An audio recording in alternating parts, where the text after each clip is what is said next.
Տանրապես աշխատանքը երբեք չի վերջանում, հատկապես այն մարդկանց մոտ, ովքեր ունեն իրենց խնամքին երեխա, եթե մայրն աշխատանքի է եւ երեխան քաղցած է, բնականաբար երեխայի ուլելիքի հարցով ես եմ զբաղվում։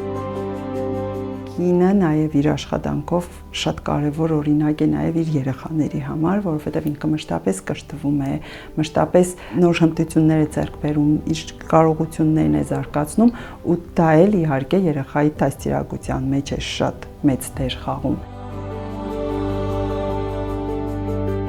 Երեխայի դաստիարակությանը պետք է մասնակցի ոչ միայն մայրը, այլև հայրը հավասարապես։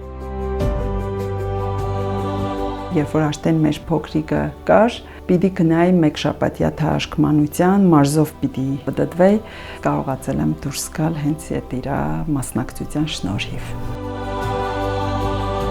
Ուղերձս հայ տղամարդկանց լինի, ընտանիքի հոգսը միայն մի թողեք կնոջ ուսերին, այլ դուք էլ փորձեք աջակցել, դա է բերում լիարժեք ընտանիքի